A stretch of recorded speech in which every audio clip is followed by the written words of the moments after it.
Welcome to another episode of Tank Talks, your personal think tank for all things startups and venture capital. I'm your host, Matt Cohen, founder and managing partner at Ripple Ventures. On today's show, we have Phillip Klein, co-founder and CEO of FinLync, to discuss demystifying corporate treasury solutions and how startups can service Fortune 500 companies. As you can imagine, treasury departments are full of business-critical activities, and many still have a high degree of manual intervention. Given the massive disruption in the global supply chain last year due to COVID, platforms like FinLync were able to provide transparency and reporting to treasury teams dealing with supply chain issues in real time. We asked Phillip to explain how the rise in real-time payments has unlocked more risk for treasury departments globally and why it shouldn't be taken lightly. We discussed FinLync's ability to be fully integrated into the largest ERP in the world, SAP, and what advice he has for other startups considering these massive integrations. Finally, we asked Phillip about the success and challenges in building a remote team with employees across 18 different countries and what his plans are with the recent $16 million he just raised from Point72 Ventures. But before we get started today, I wanted to share my experience working with the amazing team at Silicon Valley Bank Canada that I believe other founders and fund managers should hear. I've been fortunate enough to get to know several members of the Silicon Valley Bank Canada team over the past few years since they opened up their Canadian HQ in 2019 and have been so impressed with their commitment to the success of our ecosystem. With over 35 years of experience working with founders, it probably comes as no surprise to hear that all they do is work to support the needs of entrepreneurs and their investors. Silicon Valley Bank understands the questions that keep founders up at night. The team in Canada, that includes Shez Samji, Managing Director and Head of Biz Dev, has been a breath of fresh air for the Canadian startup ecosystem. With a team of experts dedicated to supporting Canadian startups, SVB has been providing not only financial services to innovative companies like ours at Ripple Ventures, but also at the fund level for ourselves and our LPs. Shez and his team are also helping build connections to potential partners through their introductions and events, research and insights, and helping leverage their full SVB platform to help our founders succeed globally. With such a rich history as Silicon Valley's banking partner for some of the top tech companies in the world, it's no surprise that we have decided to partner with SVB Canada at Tank Talks so other founders and entrepreneurs can benefit from the incredible products and services SVB offers. Listeners of Tank Talks can get set up with an intro meeting with one of SVB Canada's team members by visiting svb.com/Canada and mentioning Tank Talks to get set up today. Now let's get into today's chat with Phillip Klein, co-founder and CEO of FinLync. Thanks for joining us in the tank today, Phillip. Yeah, thanks for having me, Matt. Really excited to be here. Yeah, so as I mentioned today, I wanted to talk about demystifying corporate treasury solutions and ways in which startups can learn from companies like FinLync to better manage their cash flow. So let's kick things off and discuss exactly what corporate treasury departments do and why they are so mission critical to an organization. Yeah, a lot to unpack there. A great question. Yeah, really the short answer, they are the lifeblood of the company. I think really the treasury finance departments are really the unsung heroes.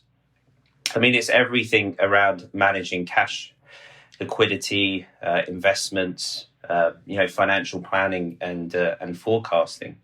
So it's really the key to the company. And all of this with, if you think about large corporations, the multinationals of the world, the Fortune 2000, these are global companies and they have, could have 100 banks, 100 different bank partners globally and hundreds and thousands of accounts, and they're dealing in dozens of currencies. And these organizations have tens, dozens, hundreds of people who are really all responsible for managing, the cash of the company. So there's a lot of complexity and sophistication compared to how you would imagine a consumer or a small business needs to manage their money. Well, I even know in my personal life, I have probably 4 plastic debit cards to allow me to sign into 7 different accounts at 3 different financial institutions. So multiply that by 1,000, and that's exactly what I believe corporate treasury departments are really focused on. But as you mentioned, treasury departments are full of business critical activities, and many continue to have a high degree of manual intervention, which creates risk around business continuity, operational resilience, and obviously manual error. So from your side of the world, how many manual errors are estimated to be occurring still in corporate treasury operations that should have been solved years ago? Yeah, what a question. Yeah, I think countless. If you think about how these corporations, manage their cash today. So if you think back to when, the days Maybe many listeners will remember when we used to get a monthly bank statement in the mail, and we used to not really know what cash we had until we got the monthly bank statement. And now, given the advancements we have in consumer banking and the underpinning technology, we're able to just take our phone out our pocket, open up an app, and even have consolidated cash visibility immediately. And as soon as we pay, we see it flash up on our phones immediately. For a corporation, the very vast majority are still dependent on a bank statement. These bank statements typically come the following day. So you can imagine if you have 50 or 100 banks, you're managing the incoming bank statements from all these banks globally. And then you've got to then upload these bank statements into your core system. Unlike a consumer, we don't run a core necessarily, right, a core database where we have to be totally integrated, like an organization does, right, that has an underpinning general ledger. So then you've got teams of people who are taking these bank statements and trying to upload them into this core system. And this system is the enterprise resource planning system, the ERP. The one place, essentially the backbone or spine of the company, the one place of integrated process and data, the database for the company. So they're trying to upload all these different bank statements to the ERP system. This alone can take companies days, even into the weeks. Then all those transactions on those statements can be reconciled into accounting, into the general ledger. Only then does the treasury team have visibility into what cash they have. So, we have clients that haven't been able to have visibility into the tens and hundreds of millions of dollars of cash until the end of every month. So you can imagine the amount of trapped cash just sitting in accounts that could have been put to work, employed as in investments, or they're borrowing money in certain entities because I don't think they have cash there, but they do, or they could pull cash together. So just the industry is kind of bewilderingly archaic. It really, when you get into the nuts and bolts of it's quite shocking how stuck in the sort of Stone Age it is compared to how advanced we've become in the consumer world. Yeah, I mean, in the consumer world, we're used to instant delivery, instant pay, Venmo, whatever you want to call it. But in the corporate side of things, like that just doesn't exist. And you're saying it yourself, like it is the backbone, it's the nervous system of the organization. You do one thing wrong, it could cascade across the organization and cause significant damage. But let's double click on some of those challenges that corporate treasury teams are facing these days, which includes, foreign exchange risk, cash liquidity risk, and credit risk. How have some of these risks changed since the onset of the pandemic? And how is your company helping solve this? Yeah, it really goes back to this last question. Number one is cash visibility. Knowing you have the cash. Now we have 50 to 60 countries around the world that have real-time payment networks. This in the US is the Zelle. Probably all familiar with Zelle now, where you can pay people instantly. So you can imagine these corporations like a Sony, a Microsoft, they have people paying them, tens, hundreds of thousands of payments, and they have zero visibility that this has been paid instantly. But with the real-time payment networks, they are paying instantly. But where's the visibility of this? So, during the pandemic where cash is king and it's so important to know that you've got that cash, corporations are not able to get that cash. And this is really where FinLync comes in, because, maybe sort of take a step back on this, which is around open banking. And maybe the listeners are familiar with open banking, but it's really more ubiquitous in the consumer world, right? And this open banking is exactly why we have all these apps on our phone, and we're able to add our bank accounts and get this visibility. The banks have opened themselves up to these third-party infrastructures and applications.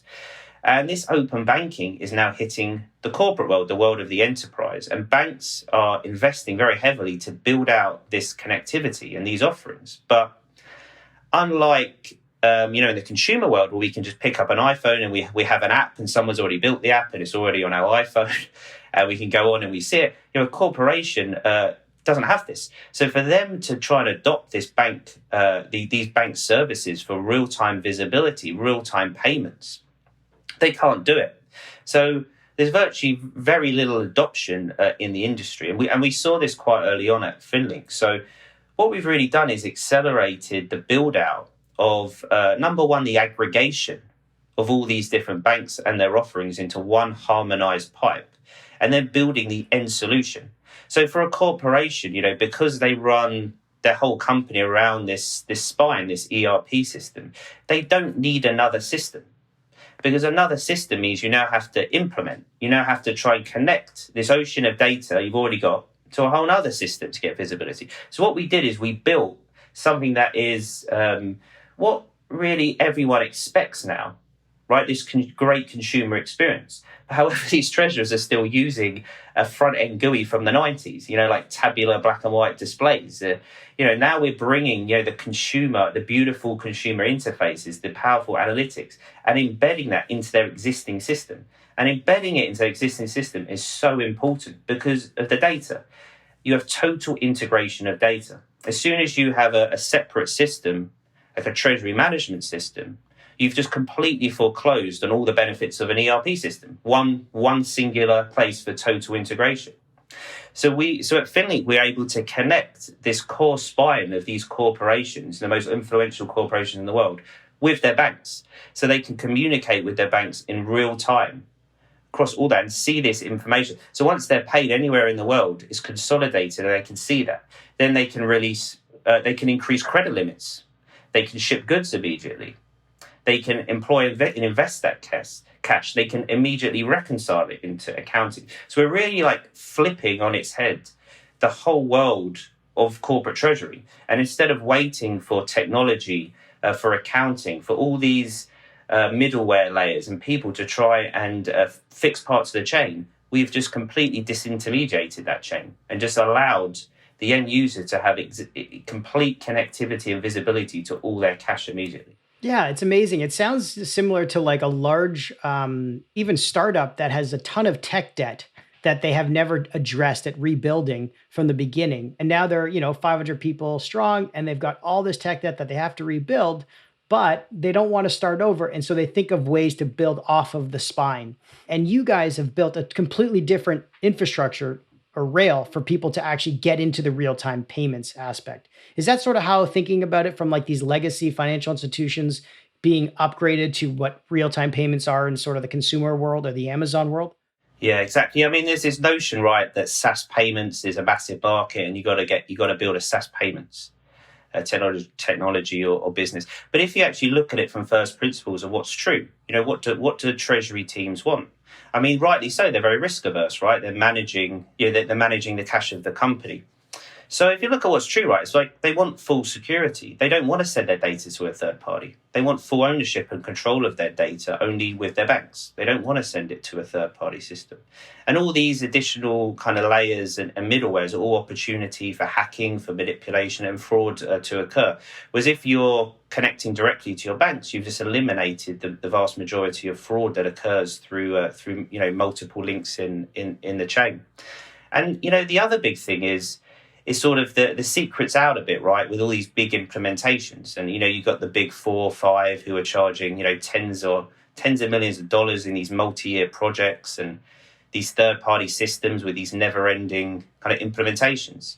And nobody wants this anymore. They want a product that's plug and play fully into their existing system. And this is what we have built.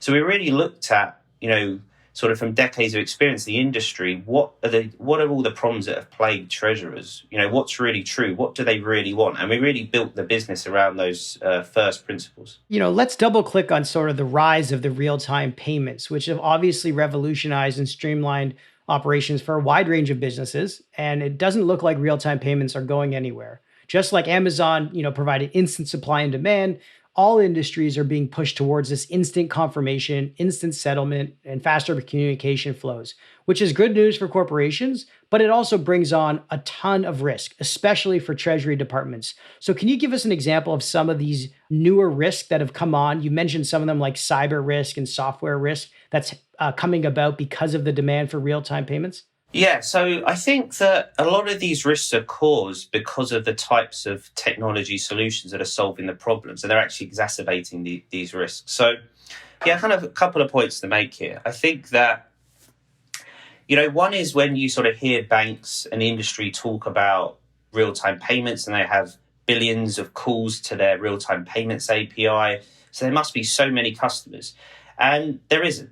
Really, these calls are coming from a very, very small number of the biggest e-commerce companies. So if you think of the Amazons of the world, their whole business model is real-time payments. So they would invest the millions of dollars to adopt the bank technology because it's absolutely core to what they do. But corporations that have treasury departments, most of the Fortune 2000s, are not adopting this technology because they can't, because there is no end solution. And this is why we have built that end-to-end solution. And then, anyone who is trying to solve this problem, again, it's with third-party sort of SaaS solutions. But as soon as you do this, you've created now more interfaces for the payments to go through. And as soon as a payment is being sent through interfaces to other systems, it can now be hacked, manipulated, intercepted. So it's kind of a perceived risk, but it's created by the technology that's trying to solve a problem of corporate adoption to APIs. However, if you have an end-to-end encrypted message directly from the corporate's core system to the bank, then you don't have risk. And this is what we're really trying to do, is to bring the really healthy product to the market through this sort of noise and confusion that's been happening for the last few decades, really. I can only imagine how many billions and billions of payments are going through Amazon daily. I assume they would be a dream customer for you one day, if not already. Yeah, no comment at the moment. Okay, fair enough. I appreciate that. Now your team, as you mentioned, is fully integrated into the largest ERP in the world, SAP, and I believe is planning on launching integrations with Oracle and Microsoft Dynamics soon. How difficult was that integration with SAP? And what advice do you have for other founders who are considering this, as I know it is a very difficult task to complete? Yeah, absolutely. Yeah, so I kind of outline a big distinction, I think, on these ERP systems. So the ones we're tackling are the ones that corporates run sort of on-premise. And there's a lot of confusion when people talk about cloud, right? You can host your system in the cloud. It doesn't mean it's SaaS. It's not delivered. It's not hosted by someone else in software that's delivered. So these monolithic sort of beast ERP systems like SAP, Oracle, EBS, the very vast majority run on-premise. It could be hosted in a cloud, but they're run. It's hosted by the corporation itself. So for these, just like any sort of on-premise technology, you don't need deep partnerships with the providers of this, because they're not delivering it as a software as a service. As soon as you partner with this sort of software as a service firms, you're then dependent on going through them to deliver your technology. So I think for founders sort of thinking about this, there's a lot of implications when you think of the reliance of you delivering through another software provider, and what they may want in return for that, versus, delivering directly to a customer who's running a system. Because, really you want to deliver to that customer and be, sort of responsible for that, and not so much delivering through other software solutions, which I'm not saying is a bad idea. There's obviously just implications to think about that. But these, on-premise sort of, really dinosaur systems now, extremely complex and sophisticated. So really, as a company, how we were able to make something sort of very plug and play is just from decades of experience. Our core team and the leadership team, the bread and butter has been in cash management, treasury, bank connectivity, and in SAP. So it's really knowing what is the sort of standard components in that's the standard across all corporations. And this is why these corporations do services projects, because they're all customized.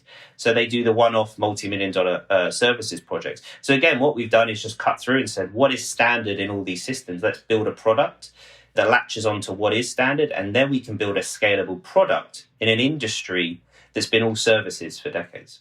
That's really interesting. We have a lot of companies in our portfolio at Ripple who are working on workflow automation software for legacy industries, construction, logistics, automotive, things like that. And it's very daunting for these startups to consider an SAP Oracle integration. But it sounds like from what you're saying, one, it really helps to build a standardized platform that could integrate easily with all three. And two, having somebody on your team who's done it before really helps. So it sounds like you had both those things covered. Is that correct? Yeah. I think Corporate treasury or corporate banking, it's kind of this, if you put it on a 2x2, right, of companies you could start. And I think this is like a Peter Thiel thing, right, where he's like, there's the exciting, simple end of the spectrum, right? And this is where most people play at. And then the other end of the spectrum is the boring, complex. This is our end of the spectrum. Although we're trying to bring sexy back to this end of the spectrum, but in this boring, complex world, this is where there is least competition. But there's also a lot of complexity to get through and understand. And a lot of this complexity can't be solved from, an MBA. You need to have spent 10 years of experience and the wisdom of that, of going through implementations and builds with multiple corporations to understand that. And I think that's a big distinction between being able to sort of start a company or build a company that we have versus, a kind of a lending company coming out of a Stanford. Not that there's anything wrong with that whatsoever. No, of course not. But I really do hope you bring that tagline to the forefront, bringing sexy back to the treasury departments. They would love that. I can see the commercials now. I think my board would fire me, but yeah, I'll try. Try it out. Let's talk about the partnerships and how FinLync has partnered with some of the global banks, including JP Morgan and Standard Chartered, among other leading banks. How important were these bank partnerships when trying to establish yourself in such a legacy industry? And could you have closed some of your larger customers without these? Yeah, this is an excellent question. I think, one of the things that really got us going was the partnership with JP Morgan. I think, such a global, trusted, premium brand, and you want, I think I'm a big believer, right, in the sort of social proof and needing, the big logos and the big brands to really bring you that market validation. I think that's especially true in our industry. Our client is rightly so very risk averse. And also, they've been promised solutions by so many companies over the years that just have not delivered. So, they're wounded, they're risk averse, and rightly so. So, it's a challenging market to break into. So having the partnership of someone like a JP Morgan and them as a trusted partner who believe in us and, we're going to clients with, I think is absolutely critical. There's sort of the two ways we work with banks, which is, we're the only ones kind of aggregating these API offerings globally from all these different banks. So we have now dozens of banks integrated onto our platform. And then there's really like the key banks that you mentioned who we're partnering with to go to market. So as I was saying before, the banks, rightly so, have really invested heavily in this technology to bring great offerings to their clients. And now they want to be able to get the clients to adopt them, right? They want the clients using them and they want the return on that investment and to unlock that value that it brings the client. And I think that's really why they love us, right? Is we can be a great partner to really help, some of the most influential companies in the world being able to get that advantage of real-time payments, real-time cash visibility. But it's into forecasting, trade finance, so many different areas. And we unlock that in a way that's just so rapid at scale that no one else can do. Yeah, I mean, it makes perfect sense. You're getting benefit to their customers and they're getting benefit from introducing you to their customers to make them look good. I got to ask, though, did any of them ask for exclusivity, which is often the case for startups early on? And how did you defend against that? Yeah, I mean, they all ask for many things. Exclusivity is always one thing. I think, these things are challenges. I think like with all things that, when they come across, you can kind of perceive them as such a big thing at the time. But it's almost like that your sort of mindset of thinking, this is an acute thing right now that seems like a big thing. But most things, if you leave them alone, will go away. And I think, a lot of times, my kind of advice with others would be just because something feels like an immediate thing or a big deal or acute now, often it's better to not touch it. And often touching it creates it into something. And often leaving it alone, it will just go away and die by itself. That's interesting advice. I haven't thought of it that way. I know a lot of our companies who are trying to get access to, large Rolodexes of customers from some of the, biggest corporations in the world always have that carrot of exclusivity dangled in front of them.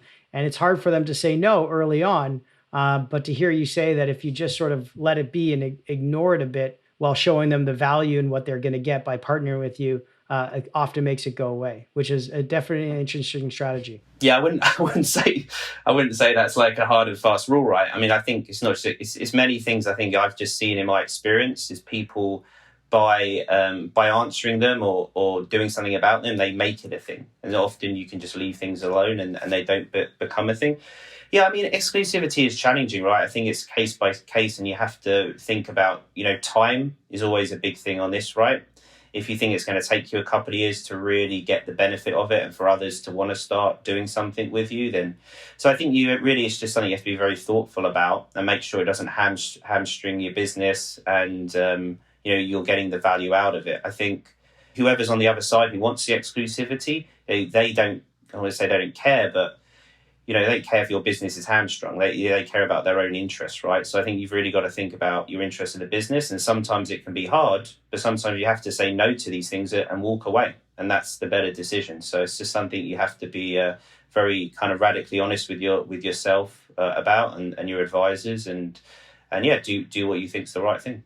Yeah, I mean, that makes perfect sense. And another challenge that I'm sure you faced, which is what a lot of, workflow automation systems selling to legacy industries face, which is change management. How was your team able to overcome selling a transformational technology solution to an industry that is typically slow to adopt technology? And how have you been able to overcome the lack of budget pushback often used in these enterprise sales calls? I think that the one of the major parts of this is the fact that we aren't an implementation. So we take away the multi-year, multi-$100,000 or $1 million multi-year. We take all of this away. As I was interviewing someone the other day, and they just said, you're like Game of Thrones. You're like breaking the will, and I love that. I like you're sort of taking on the big 4 or 5 and saying no more. Getting millions of dollars out of your clients where they don't need to be paying this. So. I think that's part of why I love what we do is where, I was kind of speaking to someone the other day and I was like, it's kind of like the food industry, right? And there's so many fads and these different things that people think are healthy ways to eat. But there is just a healthy way to eat, but there's so much noise and confusion around this. It's very hard to know what is and isn't true. And it's sort of similar to this industry. It's very hard for clients to understand what is and isn't true because there's so much noise and so much confusion. And I really want to change this. And this is sort of I would say it's a mission of the business, but my personal mission is I really want to change this. I hate that clients are paying so substantial fees for something they don't need to be paying for and aren't getting the value out of. And we really want to bring something that truly delivers on the promise that, the promise we're making to them, and we deliver on that. And we finally bring them a solution that does deliver on decades old, problems that have just plagued them. So it's showing them the value and then showing them how much they can save along with it is an easy way to kind of get over some of those blockers that you're facing at the enterprise level. I have to say, though, that Game of Thrones reference coming from you with the British accent, everything, it was very vivid in my mind hearing you say that and breaking the bond and the trust that you get from a Game of Thrones analogy, which is great to hear. Thanks for sharing that. Yeah, absolutely. Yeah. So let's relate this treasury problem back to startups. Obviously, you are selling to large organizations, Fortune 500 companies, but our audience is mostly made up of entrepreneurs and founders at early stage startups, which you were as well. And, I want to know from your perspective, how should startups think about building out their treasury systems, let's say after they raise their first institutional financing round of like $10 million, what's the first thing they should do? We're really attacking the kind of top tier large enterprises. I think, when you think about the startups, right, I think most of it you run on Excel. I mean, there's like an evolution of a business, right? Most times you start on Excel and you outgrow Excel, then you have to get an ERP system and it's the QuickBooks or something like that. And then or the Zeros, and you move to like maybe the NetSuites, or you start moving to like the SAPs and the Oracles, right? And in an early stage. What's really challenging for companies a lot of the time is when they make the acquisitions or mergers, right? And then they acquire a company with a completely different ERP system, right? And now you've got, it's like now having part of your company with a different backbone, and this is always very challenging. I think, to answer your question, sort of from the early stage, Excel. I mean, I would use it. It's a terrible answer, but yeah, I think, kind of FP&A and doing it in Excel for as long as you can. I mean, I think at that point, it's really about getting great people, and that's the value. But when you do start moving onto an ERP system, really thinking about the scalability, because you don't, transitioning and outgrowing and moving to new ones is a multi-year, very painful exercise. So I think it's really thinking about not just what do I need now to solve a problem, but what am I going to scale with as a company. I didn't think you'd say Excel. I know you can't eat your own dog food, obviously, but at your stage, you've raised a large Series A round of funding. You're still using Excel internally, or you have some other systems like Xero or something like that for your FP&A? Yeah, I mean, we use Xero as our core ERP, and then Excel. I mean, it's as a sort of a high growth company, right? You want to allocate capital to where you're going to get the really big returns. I think as you start, I mean, you can probably know better than me, but as you start really getting bigger, then sort of the finance function margin becomes a lot more acute and important. When you're early stage, it's really about the growth, the revenue growth, client acquisition. So this is really where you want to, I think, invest the capital at the early stage of the company. That makes sense. I want to talk about the success you have had, as well as the challenges in building a remote team. I've read that your company has employees from over 18 different countries with offices in Singapore, Los Angeles, New York, and Paris.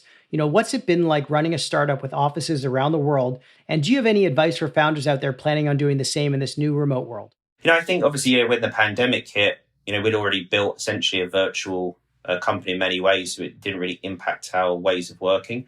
I think for me, culture, values and culture is incredibly important. And how do you create a consistent sort of global culture as you grow? When you have such a sort of distance on time zone and also different cultural norms, right? So this is very important to me, and I think that starts with a great set of values for the company. Sort of one of my advisors said to me, he was like, why did Uber do so well, but they didn't? And it was, they had a great mission and everyone got around the mission, but they didn't have great set of objective values. And it was, people would jump over people to achieve the mission. I think for me, what I think is so important is a set of real objective shared values for the company and hiring around those values and then building culture around those values. So that's something we've done, and so far it's working. So I'll keep you updated about how it goes, but so far it seems to be working well. And are there any software systems you use for managing your remote teams that you could not live without, whether it's HR, whether it's culture? Obviously, we've got the Slacks and Zooms, but anything unique to you guys that you found that really helps? Yeah, well, I'd say we're a little different again. I think Peter and I both came from the corporate world, so we're probably one of the few startups that uses Microsoft and doesn't use Slack. So we're Microsoft Teams, where it's probably the one thing I do get complaints about, which is probably not a bad thing if that's the only thing people complain about. But I think all these virtual tools are great. I mean, on the meeting side, what we find challenging, right, when you're dealing with banks and financial institutions, is you never know which sort of video system they can do. So I think we have licenses to WebEx, BlueJeans, Zoom, Teams, just about everything possible. So that we always have one and make sure there's not issues with the meeting. But I think sort of the whole sort of Slack team system now, where you can have continuous conversations, all these video tools. I mean, it does allow you to really to build relationships, even remote. Obviously, never as good as in person, but allows you to do it well, I think, remotely. Yeah, well, going from Singapore to New York to Los Angeles definitely doesn't leave room for much sleep. So I hope you get some sleep back with all these new remote tools being created all the time. And I'd love to wrap things up with a conversation around your recent equity financing. So I saw that FinLync recently closed the $16 million equity funding round led by Point72, along with NYCA partners and former CFO of Palantir and Plaid founder William Hockey. Can you tell us about how this round came together and what your plans are with the funding? Yeah, it's actually quite an interesting one, because we were out sort of speaking to a few VCs, and actually Point72 approached us at a similar time. They'd actually done an assessment on the market and written a thesis, and essentially landed on us as a company. Didn't know we existed, found out we existed, and actually contacted me. And yeah, we just absolutely love them. I mean, they're just incredibly down to earth group of people, and just so smart and so deep in fintech and and financial services, which I think is also quite unique. So yeah, so it was kind of like a love at first sight type of thing. And, initial kind of main lead investor was Hans Morris at Nike Partners. And yeah, he's just been brilliant as well. So I think it just sort of all came together. And then, as the sort of word gets out a little bit, we had others coming in, and we had a heavily oversubscribed round, but we brought in some great names like William, Colin, a few others as well. Yeah, so that came together actually in December.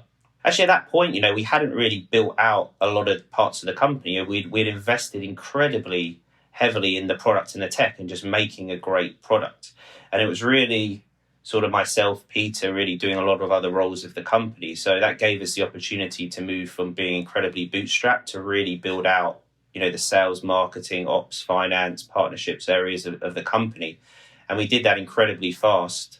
Which allowed us to sort of move quickly, and then we made our announcement, and then things are continuing to move at an incredible pace. That's an incredible syndicate of investors. How did you get connected with William at Plaid? I think it was through Point 72 connection, but I think it's funny actually, because during our sort of seed round, we were maybe speaking to 2 or 3 VCs, and we used to get the question, well, Plaid are just going to do what you're doing. And, I had to explain how it was very different, to aggregate sort of the more simple consumer APIs versus, which maybe half a page document versus a 200-page document of sophistication you need for corporate traders. It's just such a different world. And, you used to say, well, Plaid, are you going to do this? And so I love the fact that in our next round, Plaid said, we're not doing this, but we're going to invest in you. That's the best way to show yourself as the leader, definitely in the category. That's great.